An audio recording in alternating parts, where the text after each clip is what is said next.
security that individual looks for when you're performing transactions on the cyberspace.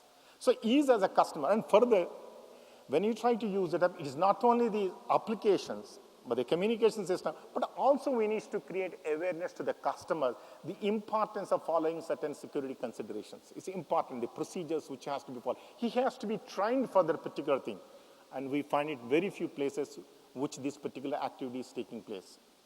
As a part of our activity, the Controller Certifying Authorities, which I headed, we do conduct several programs. In fact, we conduct in Hyderabad a couple of them. We also conduct in the Police Academy here to importance of this cybersecurity, the procedures, the mechanisms, and cyber forensics, how it has to be done, how it's being evolved.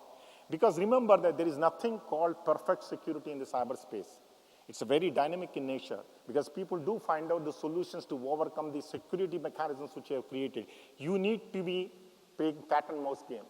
That's what compulsory has to be done. For example, in our case, if you look at it, in the system which we follow is the public key infrastructure. Some people say the information technology is technology specific, but whatever may be that, we use it in a modification of information technology, electronic signatures. But today's electronic signature is only digital signatures. There are no other signatures which are there. So as and when the new technology comes, we are going to introduce the new technologies as a part of the electronic signatures. That's what we are going to. But today, if the digital signature is the only electronic signature that is accepted by the Information Technology Act, and it is the only technology that gives you non-repudiation. There doesn't exist as of today any other technology.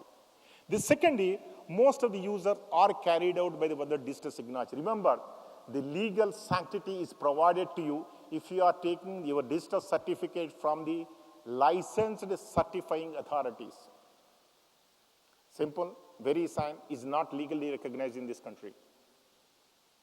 It is not because it's not audited by the government. It has not given the license to the particular thing. So it's very important for us. So it is very important some of the times we see that a digitally signed as a customer, as a client, as an application provider, make sure when you're saying digitally signed is as per the Information Technology Act, as per the licensed certifying authority, which are 7 in this country, which provide this particular. We do provide the SSL signatures also, which has been provided.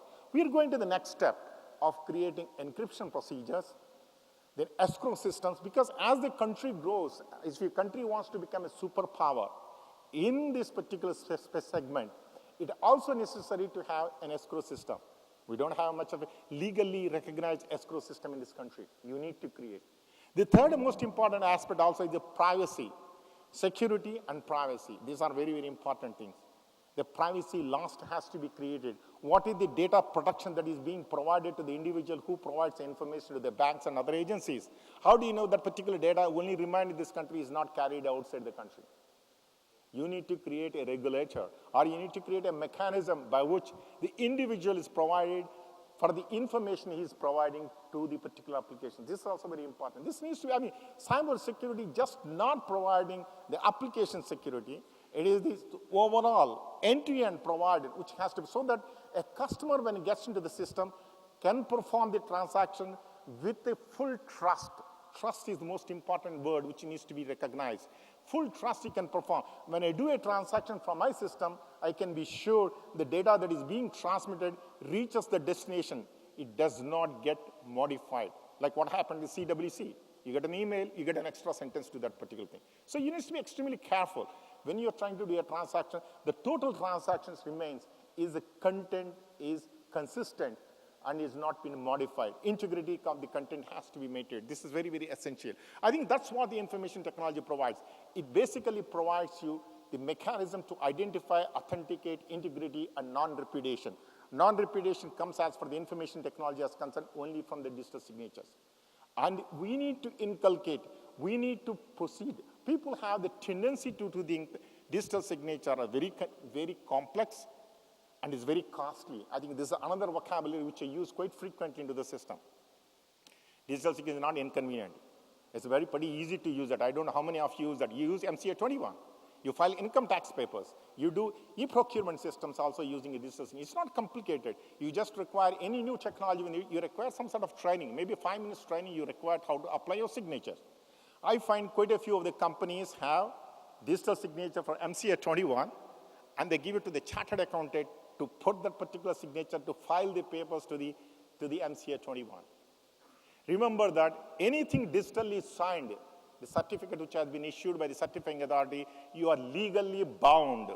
You cannot repudiate that particular transaction. You are liable for all the commits or sins, whatever is committed using that particular signature. So it's very important for each one of you to keep your private signature very private key, very secure, and in a place where it cannot be copied. So we have defined these standards which are used there.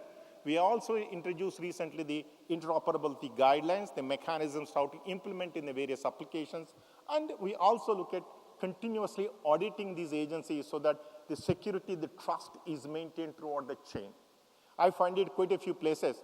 The economy of using instant signature is much better than any other security mechanism which you are trying to provide in the electronic transaction. For example, I understand a transaction onto the banking system using the internet will cost you approximately 8 rupees, round about that figure. And if you use digital signature, the cost comes from drastically to less than 1. The banks do gain out of the particular system. And it provides you more security, and it gives you the responsibility for the user to take. It is ownership lies with him. I think this is very, very important, and we recognize it.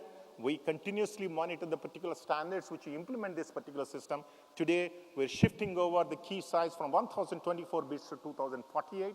We're going from SHA-1 to SHA-2, and whatever other technology, elliptical curve, whatever these things are being used.